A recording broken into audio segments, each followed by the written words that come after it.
seperti biasa kita dapat melaksanakan kegiatan rutin kita dalam kegiatan komunitas belajar ramah guru SDN Pembataran 1.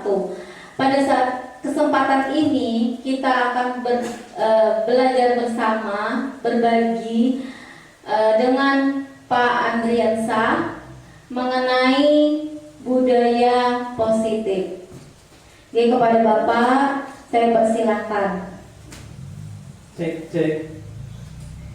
Assalamualaikum warahmatullahi wabarakatuh. Pada kesempatan kali ini saya akan menyampaikan diseminasi aksi nyata modul 1.4 tentang budaya positif calon guru penggerak Angkatan 9 Kabupaten Banjar Provinsi Kalimantan Selatan. Oke, masih semangat semuanya? Untuk kita ice breaking sebentar ya. Oke, tolong dirikan kita ice breaking sebentar. Ikutin semuanya ya. Oke, kita lihat semuanya di layar supaya tidak tegang.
Tangannya ke atas.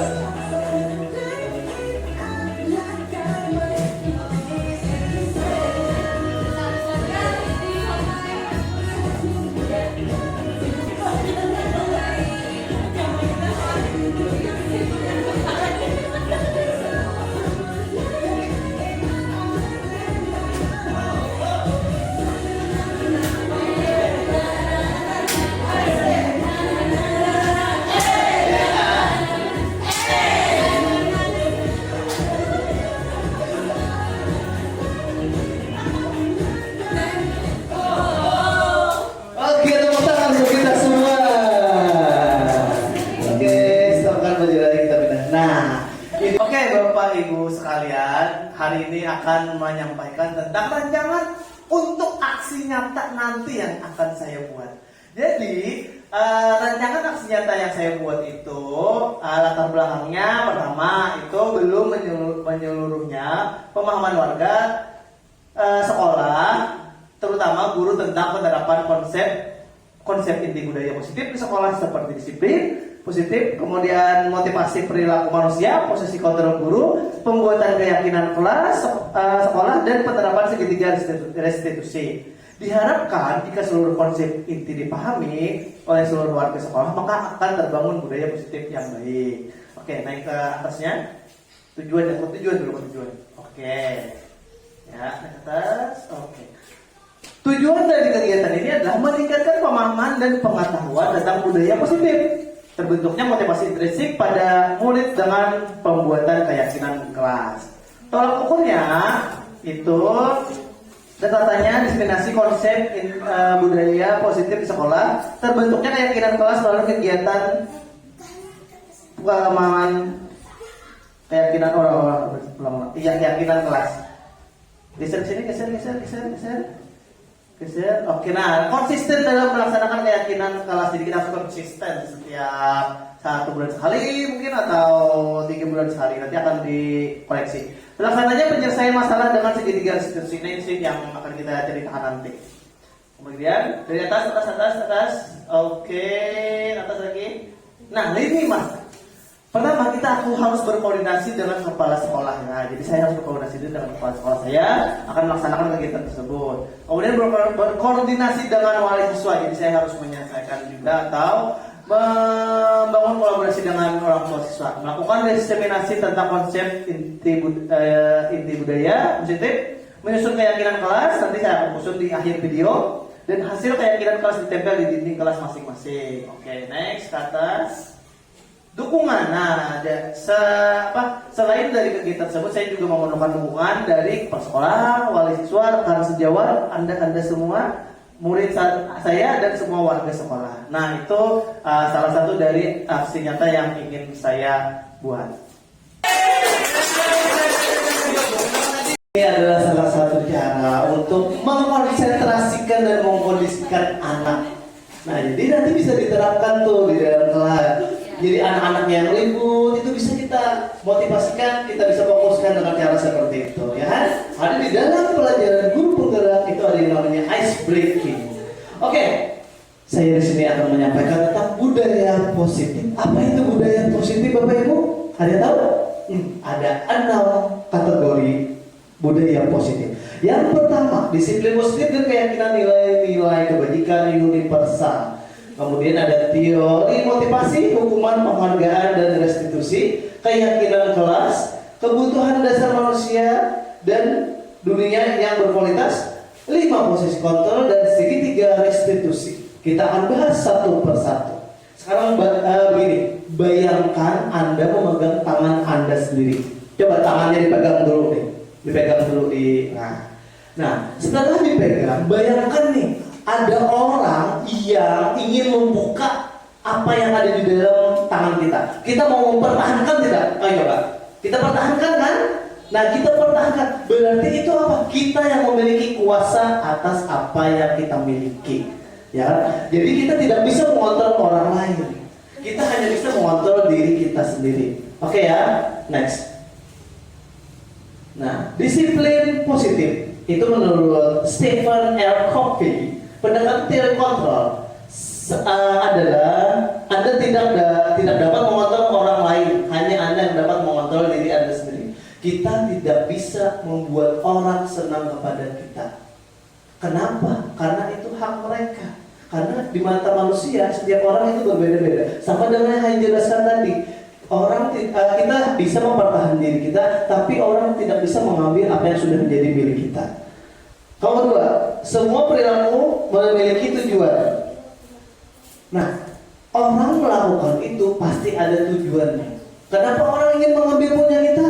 Pasti ada tujuan-tujuan tertentu. Sama dengan halnya pembelajaran kepada anak. Kenapa anak sampai tidak menyukai dengan kita? Kenapa anak benci dengan kita? Itu pasti ada sebab dan musababnya, ya kan? Oke, next. 3. Model berpikir menang-menang. 4. Kolaborasi dan konsensus menciptakan pilihan-pilihan baru. 5.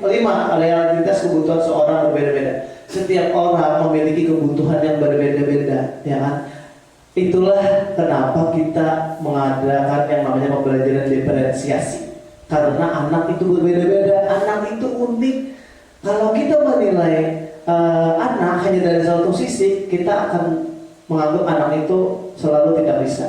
Itu sama halnya seperti kita menilai ikan dari cara dia terbang. Kalau kita menilai ikan dari cara dia terbang, ikan itu akan merasa bodoh seumur hidupnya. Next. Nah, apa itu disiplin? Ya kan? Disiplin tadi kata disiplina artinya belajar. Ada juga yang bilang disiplin itu murid atau pengikut. Jadi disiplin ada berkonotasi dengan disiplin diri. Disiplin diri dapat membuat seseorang menggali potensinya kepada seluruh tujuan sesuatu yang dihargai dan bermakna. Nah, bagaimana penerapannya tentang disiplin dalam pemikiran Ki Hajar Dewantara? Untuk menciptakan murid yang merdeka, syarat utama adalah disiplin yang kuat. Kurikulum sekarang kita kan kurikulum yang merdeka. Artinya apa? Bebas. Tetapi dalam tanda kutip juga harus disiplin. Bukan bebas sebebas-bebasnya. Mau makan dalam kelas, mau datang terlambat. Bukan seperti itu. Tapi ada ranah-ranah kognitif yang harus dijalankan, yaitu disiplin. Oke, belajar mengontrol diri dengan menggali potensi kita agar tercapai tujuan mulia, yaitu menjadi seorang yang berdasarkan nilai-nilai yang kita hargai. Nah, inilah tujuan dari nilai kebijakan disiplin. Oke, next. Nah, nilai-nilai kebijakan yang universal seperti yang saya bilang tadi, sifat-sifat positif manusia yang merupakan tujuan mulia yang ingin dicapai oleh setiap individu. Setiap individu memiliki tujuan. Itu menurut William Glasser. Nah, kenapa anak sering dalam kelas misalkan mengantuk atau suka mengambil barang orang lain? Itu karena memiliki tujuan-tujuannya. Contoh, misalkan anak sering ribut, itu mungkin mereka ingin mencari perhatian. Atau anak datang terlambat, itu mungkin mereka membantu orang tuanya pada saat malam hari. Karena mereka memiliki tujuan kenapa jadi sampai berperilaku seperti itu, ya Bapak Ibu ya. Oke. Mengaitkan nilai-nilai kebijakan yang diyakini seorang, maka motivasi intrinsiknya akan terbangun sehingga menggerakkan motivasi dalam diri untuk mencapai tujuan mulia yang diinginkan. Itu menurut Diogenes. Next. Teori motivasi hukuman, penghargaan dan restitusi. Teori perilaku manusia untuk menghindari ketidaknyamanan hukuman. Nah, kemudian apa yang akan terjadi jika saya tidak melakukan? Itu ada termasuk motivasi ekstris. X ini artinya di luar, ada X, ada Y, nanti kita bahas ini. Untuk mendapatkan imbalan dari orang lain, apa yang akan saya dapatkan jika melakukannya? Nah, kadang-kadang anak itu harus diberi stimulus. Siapa yang mau coklat? Nah, baru dia akan terpancing. Begitu. Jadi kita sebagai guru harus sering harus bisa membangkitkan rasa motivasi siswa. Nah, ini di luarnya itu dimasuk motivasi ekstrinsik. Sekarang intrinsik. Intrinsik untuk menghargai diri sendiri. Intrinsik itu adalah dalam dirinya, bagaimana dia menyikapi dirinya, menghargai dirinya sendiri. Oke, next. Nah, apa itu restitusi? Ada yang tahu Bapak Ibu restitusi sebelumnya? Belum tahu ya? Oke, sekarang Bapak jelaskan restitusi. Restitusi adalah proses menciptakan kondisi bagi murid untuk memperbaiki kesalahan mereka, sehingga mereka bisa kembali pada kelompok mereka dengan karakter yang lebih kuat. Nah, jadi salah satu cara untuk menanggulangi atau mengatasi siswa yang bermasalah itu melakukan dengan cara restitusi. Restitusi juga merupakan proses kolaboratif yang mengajarkan murid untuk mencari solusi untuk masalah mereka. Nah, jadi masalah yang mereka hadapi juga harus mereka selesaikan sendiri. Membantu murid berpikir tentang orang seperti apa yang mereka ingin menjadi tujuan mulia dan bagaimana mereka harus memperlakukan orang lain. Masalah dari siswa diselesaikan oleh siswa, tetapi melalui bimbingan oleh guru. Next. Apa itu segitiga restitusi? Nah, jadi dalam restitusi itu ada tahapannya. Ada 3 tahapan restitusi. Pertama adalah stabilkan identitas atau stabilkan identitas itu bisa dibilang menenangkan dulu. Nah, ini kan kadang-kadang kita nih anak nih berkelahi dalam kelas atau datang lambat, jangan langsung dimarahi ya Bapak Ibu, harus distabilkan dulu. Bagaimana caranya? Tanyakan dulu, karena manusia itu wajar berbuat salah, karena semua manusia itu pernah melakukan kesalahan. Ya, kemudian kita validasi tindakan salah. Nah, baru kita tekankan, kita tebalkan bahwa perbuatan yang dia lakukan tadi itu termasuk kesalahan. Kemudian baru kita menanyakan keyakinan. Nah, menanyakan keyakinan ini maksudnya adalah kita punya aturan yang harus dijalankan. Jadi bagaimana siswa tersebut dijalankan, dan kalau tidak dijalankan apakah melanggar atau tidak. Nah, itu disebut dengan menanyakan keyakinan. Oke, next. Nah, sekarang ada identitas gagal, ada identitas sukses. Jadi segitiga restitusi ini ada 2 tahap, identitas gagal dan identitas sukses. Jadi dari tahap yang gagal berubah menjadi tahap yang sukses. Contohnya adalah, ini contoh, kita contohkan ya, sesuatu yang menyakitkan harus terjadi. Ini yang disebut dengan hukuman, ya kan? Nah, contoh hukuman adalah seperti ini. Ada anak datang terlambat, kita suruh membersihkan WC. Itu kira-kira sesuai nggak? Tidak. Kenapa hukumannya itu tidak sesuai dengan kesalahan yang dia buat? Seharusnya kita tanyakan dulu permasalahannya apa. Baru kita beri yang namanya pendekatan. Bukan hukuman ya, pendekatan. Kenapa? Karena seperti yang dibicarakan di awal itu, setiap anak memiliki tujuan kenapa membuat kesalahan-kesalahan tersebut. Nah, itu disebut dengan hukuman. Kemudian sanksi konsekuensi. Maksudnya konsekuensi itu seperti ini. Kita sudah membuat aturan, kemudian dia langgar. Nah, dia sudah tahu nih kalau dia langgar hukumannya apa. Bukan hukuman, konsekuensinya apa. Nah, itu yang disebut dengan konsekuensi. Oke, next, restitusi. Restitusi merupakan pihak. Nah, ini yang disebut dengan restitusi. Sekarang, karena pada pembelajaran konvensional pada zaman dulu kita sering menghukum murid, ya kan. Misalkan anak datang terlambat, disuruh apa Bu Isti? Berdiri di depan kelas. Sekarang nggak boleh lagi ya Bu ya. Tanyakan dulu kenapa anaknya datang terlambat. Siapa tahu dia malam-malam ngerjain tugas atau bantu orang tuanya, ya kan. Kita nggak tahu karena anak tadi melakukan itu ada tujuan tersendiri. Oke, next Bu. Nah, sekarang penerapannya. Bagaimana penerapannya tadi? Nah, selalu berusaha membangun motivasi unsur intrinsik siswa dan contoh tindakan yang positif. Contoh tindakan positif tadi jangan menghukum, ya kan? Kemudian selalu berusaha memilih opsi restitusi jika anak berperilaku negatif. Nah, jadi jika anak berperilaku negatif, kita harus memilih restitusi yang cocok untuk si anak. Kemudian berkolaborasi dengan teman sejawat dalam menerapkan budaya positif di sekolah. Nah, kita harus berkolaborasi nih kepada ibu kepala sekolah, ibu guru bidang, dan guru kelas. Nah, harus berkolaborasi dengan teman sejawat untuk menciptakan budaya positif. Contohnya nih, untuk menanggulangi sampah dengan cara membawa tumbler dari rumah, ya kan. Jadi anak itu minum nggak pakai kantong plastik lagi, jadi pakai tumbler seperti itu. Next. Nah, keyakinan kelas. Ada yang tahu sudah sebelumnya keyakinan kelas? Belum ya? Oke, kita akan pelajari tentang keyakinan kelas. Mengapa kita memiliki peraturan harus menggunakan helm jika berkendara roda 2? Nah, ini salah satu contoh keyakinan kelas. Misalkan ya. Mengapa kita memiliki peraturan harus menggunakan helm jika mengendarai roda 2? Kenapa harus pakai helm kalau mengendarai sepeda motor? Kenapa, Bu Isti? Menurut Anda?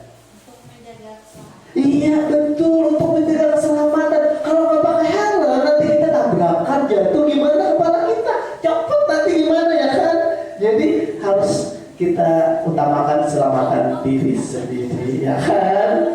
Oke, 2. Mengapa kita memiliki peraturan 3M? Menggunakan masker, mencuci tangan, dan menjaga jarak. Ini yang berlaku pada saat zaman kita COVID kemarin ya, yang parah-parahnya itu.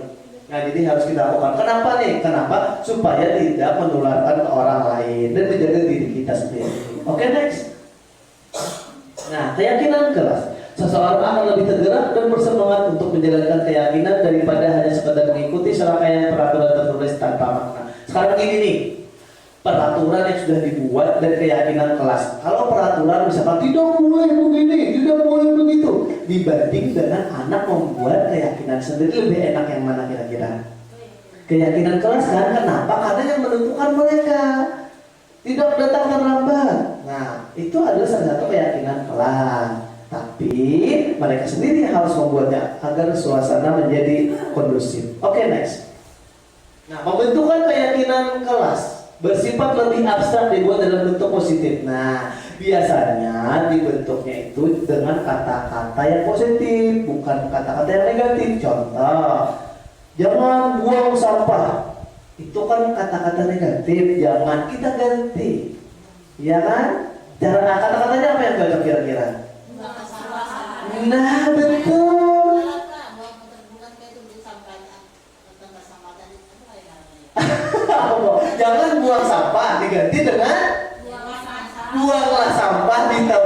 semuanya. Iya, betul sekali. Betul banget, betul banget. Nah, begitu tuh berusaha tuh budaya positif. Misalkan nih, jangan datang terlambat, diganti datang tepat waktu. Iya, wah, guru di Umat Satu hebat-hebat. Oke, next. Berupa pertanyaan-pertanyaan universal seperti bilang tadi. Apa nih cocoknya? Oke. Tidak terlalu banyak, jangan banyak-banyak dulu deh keyakinannya. Nanti kita evaluasi lagi, ya kan? Oke, next. Semua warga kelas ikut berkontribusi. Nah, semuanya harus ikut nih. Setuju nggak nih? Kalau nggak setuju, kita ganti nih. Seperti itu. Harus disetujui dulu oleh semua siswa. Next. Nah, proses pembentukan keyakinan kelas. Nah, sekarang nih kita akan membentuk keyakinan kelas. Caranya bagaimana? Pertama, curah pendapat bersama anggota kelas. Kita tanya dulu nih kepada anak-anak. Nah, kelas kita ini maunya seperti apa sih? Mau bersih nggak? Mau tertib nggak? Baru kita tanyakan caranya seperti apa, ya kan? Kedua, mencatat masukan. Ya kan anak kadang-kadang nih banyak masukan. Pak, kita sapu begini, kita pel begini. Nah, baru kita catat dulu. Kemudian mengubah kalimat negatif menjadi positif. Nah, ini yang saya bilang tadi, mengubah kalimat positif negatif menjadi positif. Jangan gunakan kata jangan, ya kan? Di dalam pembelajaran guru penggerak itu sudah dirubah mindsetnya, sudah dirubah. Kemudian meninjau kembali. Nah, setelah dibikin, jadi kita tinjau lagi, cocok nggak nih? Bertentangan nggak dengan budaya kita? Misalkan, harus disesuaikan. Beda dong, misalkan kita di Kalimantan dengan di Bali. Kalau kita kan pakai kerudung. Kalau di Bali misalkan, ya nggak apa-apa mereka, karena kan beda tempatnya. Makanya dibilang dengan budaya lokal. Oke, next. Meminta warga kelas saudara. Setelah itu baru kita tanda tangan anak semuanya, kemudian juga wali kelas, kemudian ditempel di dinding. Jadi mereka sadar dengan apa yang telah kita lakukan bersama. Bukan dari kita sendiri yang mau, tapi anak sih maunya apa. Seperti itu. Next. Oke. Nah, kemudian setelah itu kita refleksi. Apakah anak lebih antusias melaksanakan keyakinan kelas? Anak memiliki kesadaran diri untuk bertanggung jawab jika tindakan mereka tidak sesuai dengan keyakinan. Anak yang tidak masuk saat curah pendapat tidak bisa menyalurkan gagasannya. Nah, tindak lanjutnya mengevaluasi keyakinan kelas secara berkala dan merevisi jika tidak sesuai. Contohnya begini. Dalam keyakinan kelas di awal tidak disertakan makan-makan dalam kelas, tapi pas waktu pelaksanaannya ada anak yang makan-makan dalam kelas. Nah, itulah nanti kita revisi di bulan-bulan berikutnya. Jadi peraturan yang tidak keyakinan kelas yang tidak ada kita tambahkan seperti itu. Next. Menyebarkan angket Google Form untuk mengantisipasi semua yang tidak masuk sekolah. Nah, jadi kalau anak yang tidak masuk sekolah itu bisa kita antisipasi dengan menyebarkan Google Form. Oke, kayak mic-nya udah mulai kurang.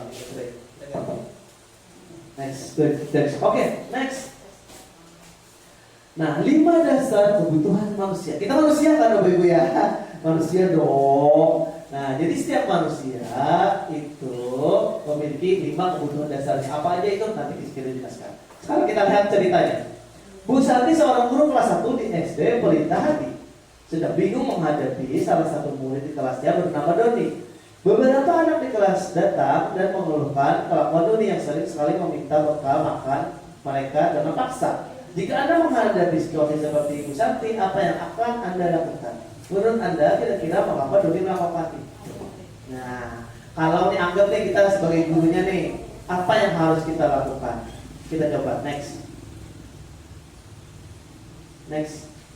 Nah, kita melihat dari 5 dasar kebutuhan manusia.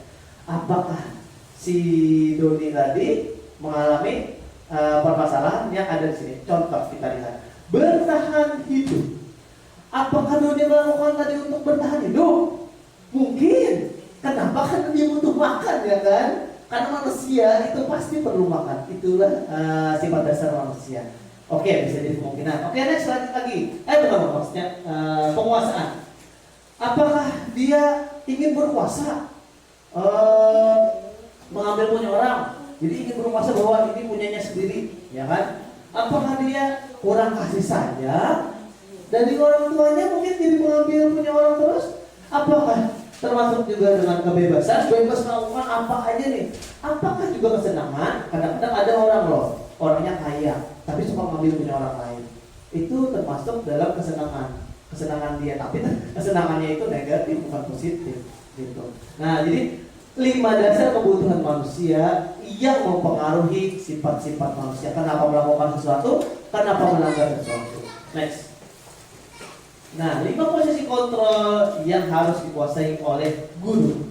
Yang pertama, nah ini sebagai motivasi itu, ya kan, guru berbuat. Nah, jadi kita guru itu harus selalu memotivasi anak, jangan selalu memarahi anak, karena dari guru penggerak tidak ada lagi yang namanya memarahi anak, tapi memotivasi.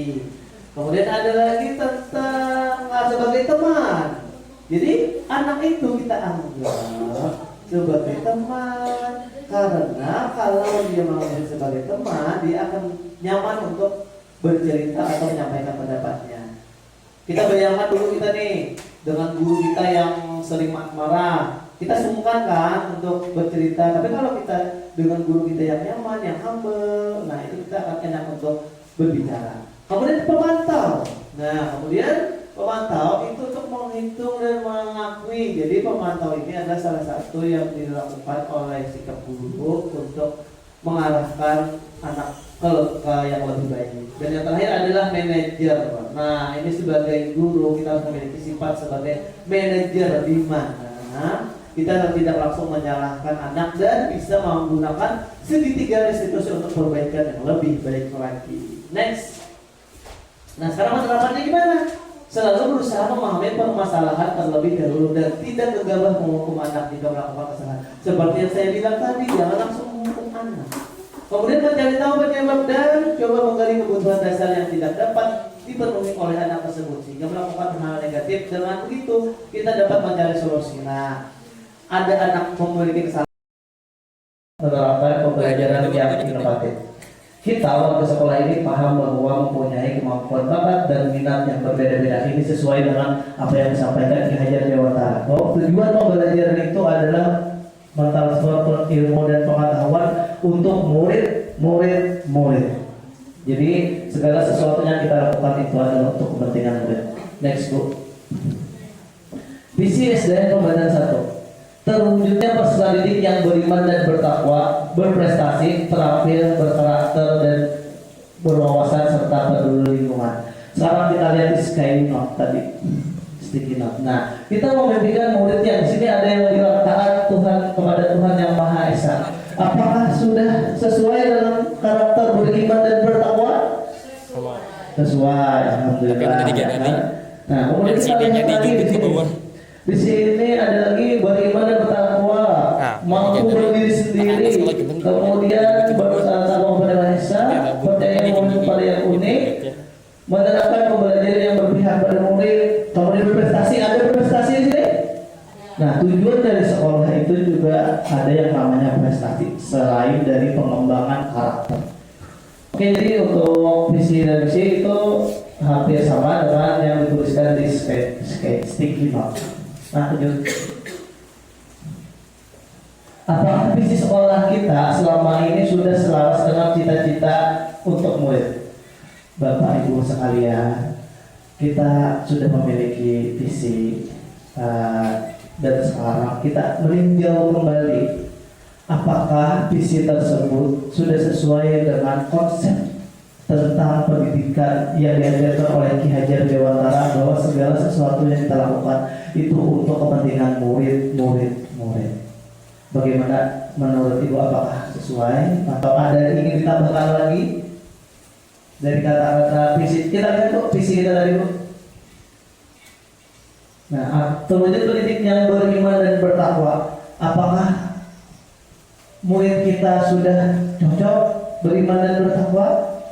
Sudah ya, oke ya. Jadi karakter utama dalam pendidikan itu harus beriman dan bertakwa. Kenapa? Kalau mereka tidak beriman, mereka nanti tidak akan yang namanya takut terhadap aturan. Ada orang yang cerdas tapi tidak takut terhadap aturan. Banyak anggota-anggota DPR sekarang, bahkan yang lagi viral sekarang, anak anggota DPR tidak takut membunuh seorang janda anak satu. Dilindas pakai mobil truk, pakai mobil. Dia gak takut hukuman karena merasa ayahnya anggota DPR. Nah, itu salah satu hasil dari didikan yang tidak menguatkan karakter sebagai manusia. Oke. Kemudian ada lagi berprestasi. Berprestasi. Siapa yang tidak bangga kalau anak kita berprestasi? Ya, berprestasi merupakan suatu kebanggaan. Tetapi berprestasi bukan hanya dalam segi akademik. Berprestasi dengan anak sopan santun kepada kita itu sudah bisa disebut dengan berprestasi. Kenapa? Karena anak zaman sekarang itu beda Bapak Ibu dengan anak zaman 90-an. Kalau anak zaman 90-an, guru memukul siswa lapor ke rumah, lapor ke ayahnya. Anak tersebut ditambahin ayahnya dipukulin. Kenapa? Karena ayahnya tahu guru ini gak bakalan mukul kalau anaknya gak salah. Tapi kalau zaman sekarang beda. Kita cubit aja anak nangis ke rumah, bapaknya datang ke sini, kita yang kena hukuman. Nah, jadi itu berbeda dengan yang kita laksanakan sekarang. Oke? Terampil. Ini yang barusan Bapak saya tampilkan itu termasuk dalam kategori terampil, di mana anak-anak tidak hanya keahlian dalam akademis, tapi juga terampil seperti menari, kemudian memasak. Zaman sekarang orang mikir seperti ini. Memasak itu hanya pekerjaan perempuan. Itu tidak. Memasak itu adalah life skill. Mau laki-laki mau perempuan dia harus bisa untuk memasak, untuk memenuhi kehidupan sendirinya. Kemudian berkarakter. Nah, ini saya bilang tadi, berkarakter. Seorang siswa itu harus memiliki karakter yang berprofil pelajar Pancasila. Berwawasan serta peduli lingkungan. Kita lihat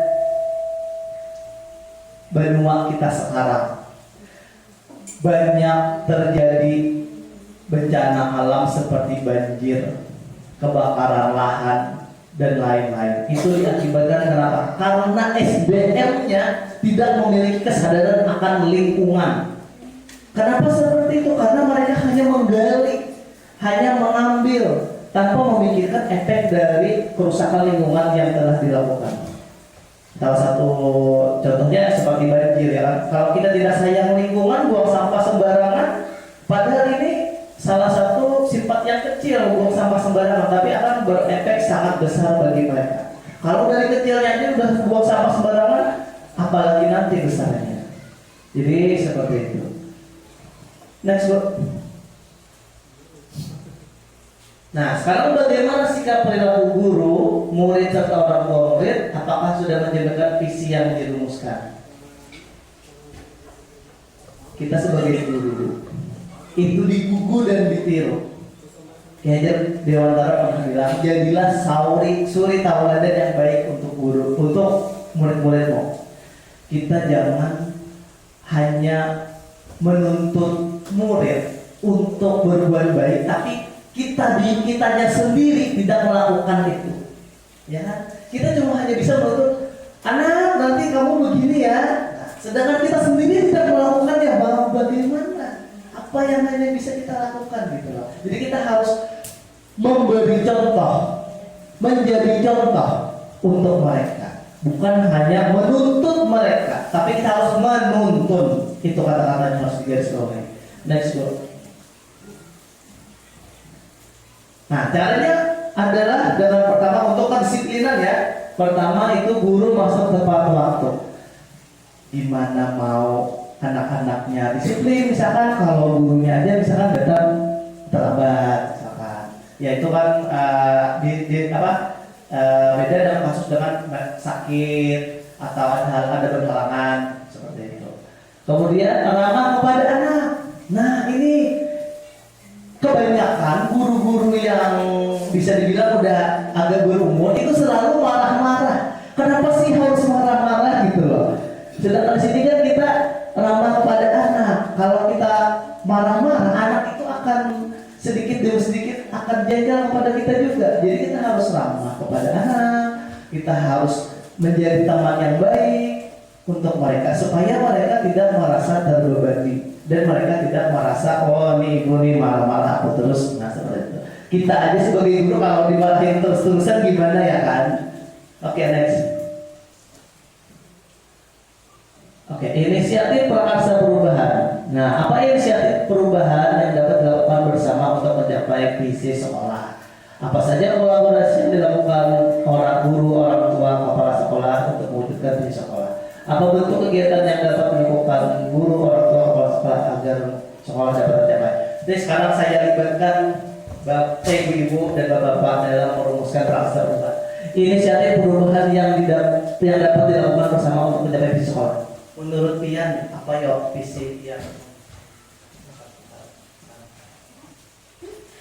Inisiatif atau prakarsa perubahan yang dapat dilakukan bersama untuk mencapai visi sekolah, sepertinya sekolah kita sudah mulai ya, bisa dikatakan mulai melakukan perubahan sesuai dengan visi kita yang baru seiring bergantinya kepala sekolah yang baru di sekolah kami.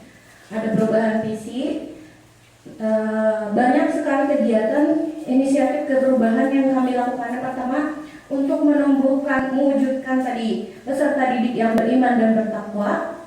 Di sekolah kami mulai diterapkan siswa itu wajib membaca doa sebelum mulai pelajaran, ada atau tidak ada guru di kelas. Misalkan apakah kadang ada guru yang terlambat masuk ya karena sesuatu dan lain hal, tapi karena sudah ditanamkan bahwa berdoa itu diharuskan sebelum belajar, maka anak-anak secara otomatis bisa memimpin, ketua kelas bisa memimpin untuk berdoa sendiri. Dari itu wujud kecil dari tercipta atau wujudnya peserta didik yang beriman dan bertakwa. Selain itu, inisiatif perubahan yang kami lakukan lagi saat ini, kami berusaha membudayakan literasi pada anak. Meskipun pada dasarnya anak di daerah sekolah kami untuk kemampuan membaca itu bisa dikategorikan di bawah rata-rata sekolah-sekolah di kota. Tapi di sini kami berusaha untuk membantu mereka, memotivasi mereka dengan membuat perpustakaan, meskipun perpustakaannya dengan segala keterbatasan, tapi kami upayakan untuk ada, dan kelihatan sekali anak kami sangat tertarik karena sebelumnya tidak ada di sini. Jadi sangat tertarik menemui banyak buku yang dengan berbagai macam cerita yang sebenarnya mereka nggak tahu karena keterbatasan daerah di sini. Jadi dari situ salah satu wujud kami untuk membuat anak kami berprestasi, terampil, berkarakter, dan berwawasan serta peduli lingkungan bisa kami wujudkan dari titik awalnya mulai dari membudayakan literasi tersebut. Sepertinya itu saja. Terima kasih kepada Ibu Pia yang beliau kebetulan mengajar di kelas 5. Jadi banyak program-program yang telah diupayakan untuk meningkatkan atau mencapai visi tersebut. Salah satunya dengan berkolaborasi yang ada di segala aspek warga sekolah. Oke, bisnisnya. Selain itu, kami juga mengadakan kegiatan-kegiatan seperti kegiatan keagamaan Hari Besar Islam yang mengundang masyarakat, orang tua siswa, sehingga orang tua tersebut terlibat langsung dalam proses kegiatan belajar mengajar di sekolah, sehingga orang tuanya bisa mengetahui mereka, anak-anak mereka di sekolah itu ngapain aja, kemudian apa saja yang mereka lakukan, sehingga tidak lepas kendali. Kebanyakan apalagi di daerah sini sebelumnya cuma seperti menitipkan anaknya di sekolah. Di sini mama dan abahnya pergi ke sawah. Jadi awalnya seperti menitipkan, tapi sekarang sudah tidak lagi karena mereka sudah tahu dan membantu program kami. Kedua, apa saja langkah konkret yang akan dilakukan untuk merealisasikan rancangan prakarsa? Langkah-langkahnya nih, benar mungkin bisa langkah-langkah yang kita lakukan nih untuk coba kita lihat. Kita punya Instagram sekolah, jadi dari sini semua kegiatan itu terpantau dan terdokumentasi, ya kan? Karena sekarang zaman teknologi ya kan, jadi semua kegiatan itu terlihat di sini. Jadi kalau orang bertanya SDN mau pandangan 1 itu kegiatannya apa aja? Tinggal kita lihat di Instagram apa aja kegiatan yang telah kami lakukan. Iya, karena untuk dinas sendiri itu mereka sekarang mengaktifkan yang namanya Instagram masing-masing sekolah. Ini adalah salah satu langkah mereka untuk memantau sekolah-sekolah yang ada di pinggiran kota. Itu salah satunya. Jadi mereka memantau hanya lewat dari Instagram. Makanya setiap kegiatan biasanya harus di-tag Dinas Pendidikan. Jadi mereka tahu kegiatan apa aja yang dilakukan. Karena daerah kita ini termasuk daerah tertinggal dan terpencil. Tadi destinasi yang telah saya sampaikan. Saya mohon maaf apabila ada kesalahan yang telah saya sampaikan. Dan akhiri kegiatan pada hari ini dengan mobil itu. Wassalamualaikum warahmatullahi wabarakatuh. Assalamualaikum warahmatullahi wabarakatuh.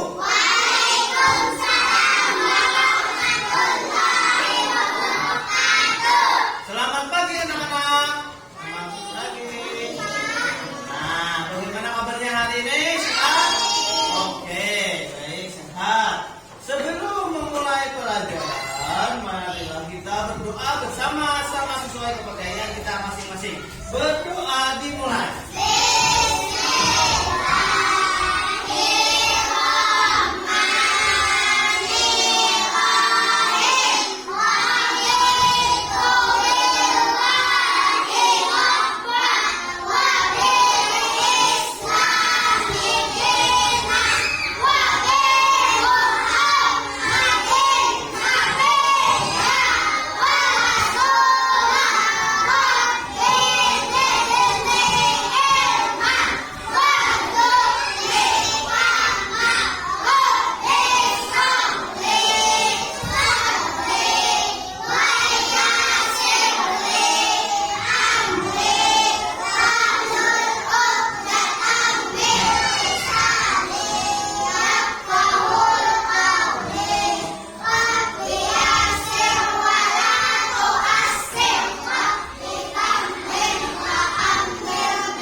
yang namanya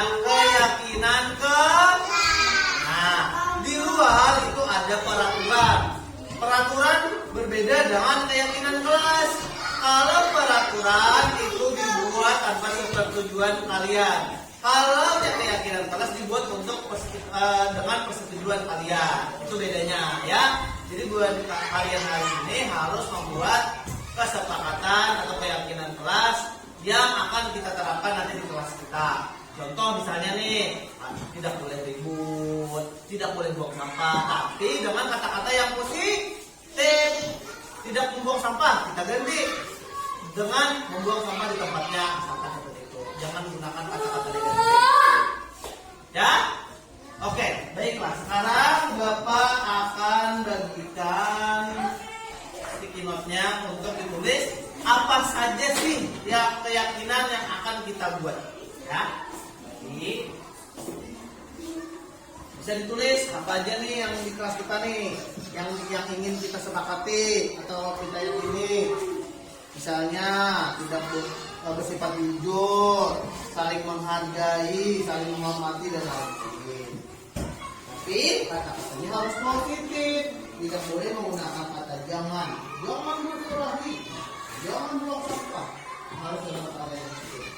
Seperti buang sampah di tempatnya, menjaga ketertiban sekolah. Silakan ditulis. Iya, di tengah boleh.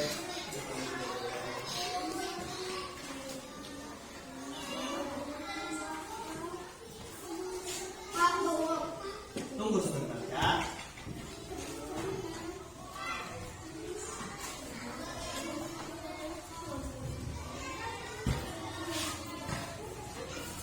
Mau yang mana? Hijau. Oke. Ingat, jangan suka berbohong.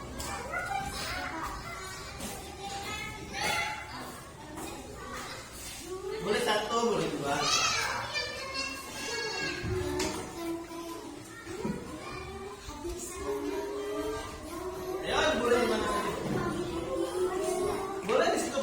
Di belakang boleh, di tengah boleh, di depan boleh, terserah. Bebas.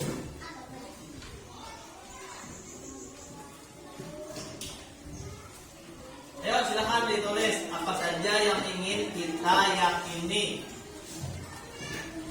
Dan itu harus kita laksanakan.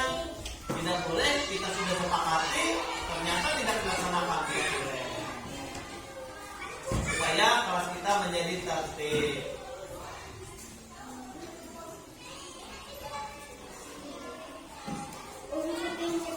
Boleh. Satu saja Pak, gimana? Boleh satu. Dua aja boleh. Tiga aja boleh. Empat aja bahkan 10 boleh.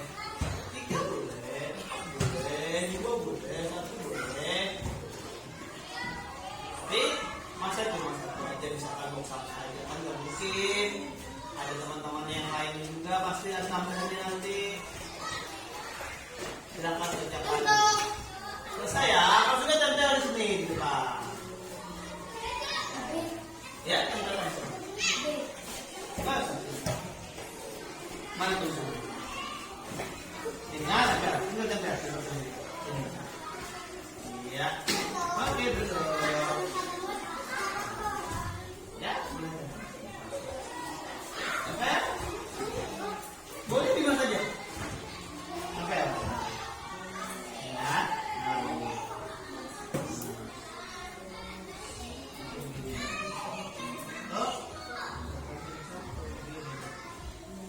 Nah,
aja, sisanya simpan.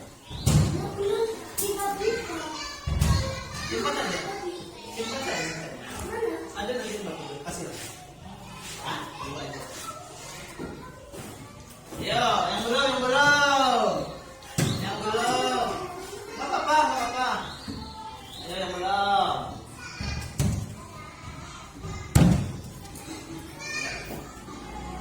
Apa? Cukup 2, cukup 3 bisa. 4 boleh. Bebas. Nanti kita pilih sama.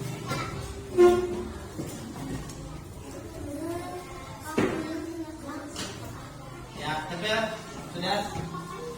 Ya, nanti.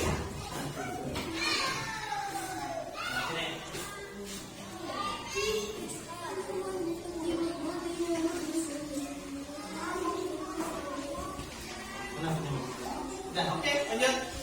Coba lagi, bisa berapa? Tunggu. Sementara menunggu teman-teman yang lain. Sama-sama menunggu teman yang lain, teman-teman yang lain tidak boleh saling mengganggu. Bentar lagi.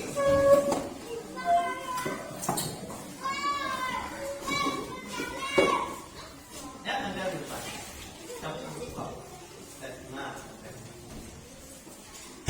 Nanti setelah Bapak sampaikan keyakinannya disetujui, nanti habis itu kita adakan tanda tangan bahwa keyakinan kelas yang sudah kita bikin atau buat itu sudah kita resmi dan dijalankan. Yuk, siapa lagi yang belum? Udah? Udah? Boleh, silakan. Ya, udah teman. Bebas. Terserah mau di atas, kan masih banyak yang kosong nih. Ini bisa, sini bisa.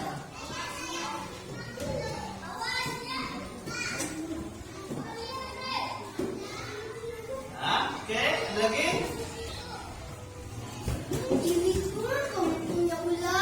Kenapa? Kenapa?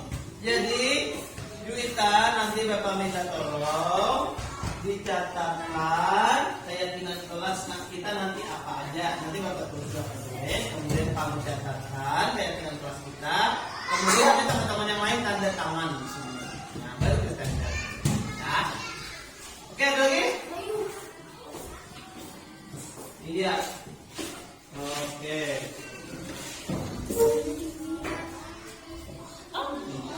Oke, sayang ya. Oke, yang pertama kita lihat dulu. Kita lihat dulu yang pertama, ada apa nih ya? Tentang tepat waktu. Kemudian yang apa lagi nih? Tentang tepat waktu 20 orang. 1, 2, 3, 4, 5, 6, 7, 8. Nah, banyak dapat 8 orang yang ingin saya dengan datang tepat waktu. Setuju ya kita sekolah harus datang tepat waktu? Setuju? Setuju, kita tulis dulu. Ya, pertama adalah datang tepat waktu.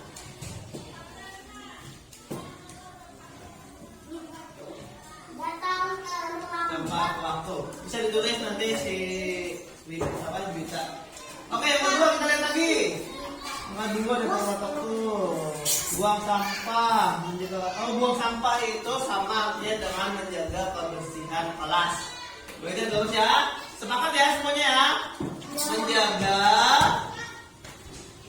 kebersihan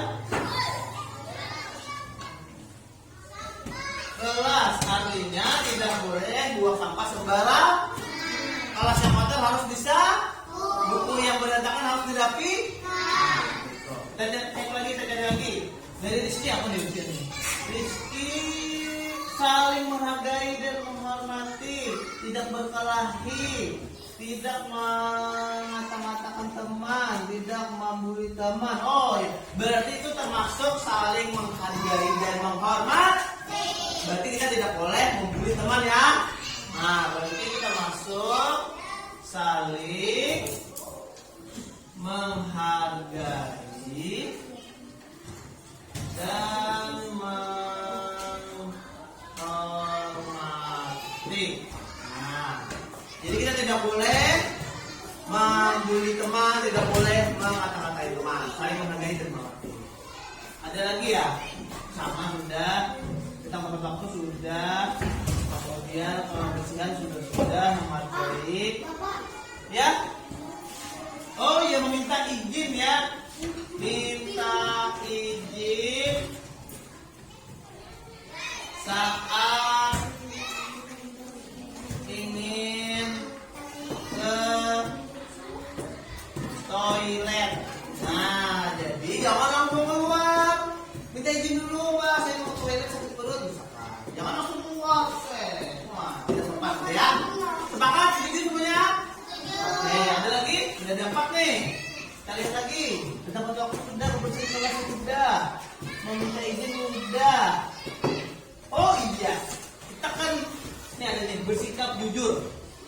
Bersikap jujur, maksudnya gimana sikap jujur? Tidak boleh berbohong, tidak boleh menyombong. Itu juga termasuk sikap jujur. Berarti harus bersikap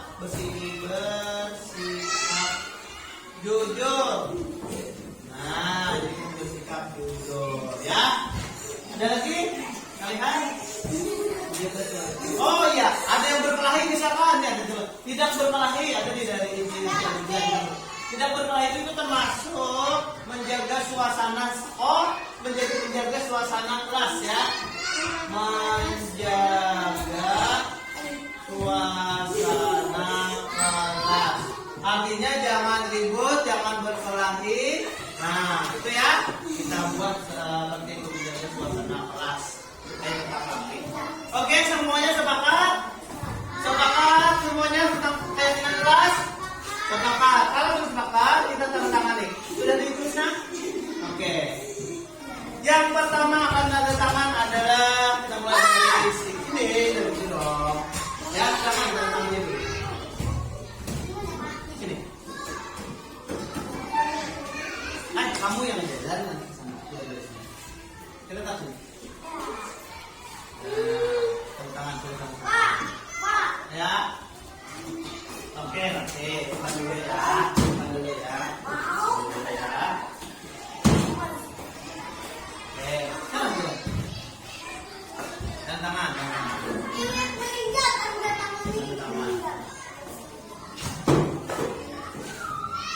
Ingat kesepakatan kelas kita.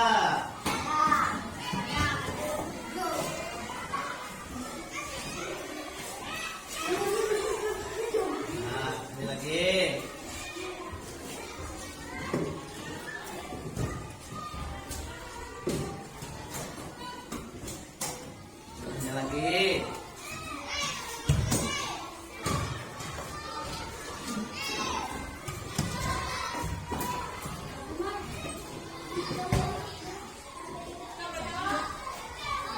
Oke, sebenarnya lagi. Jadi kita sebagai warga sekolah harus menaati keyakinan yang telah kita buat.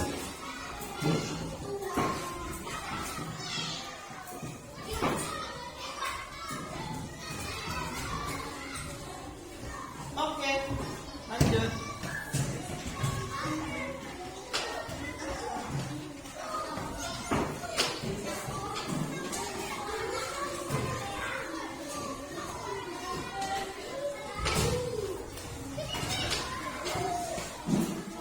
Oke, selanjutnya. Mana orangnya? Assalamualaikum.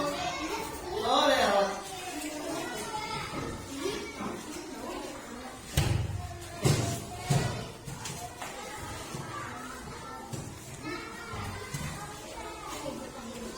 Jalan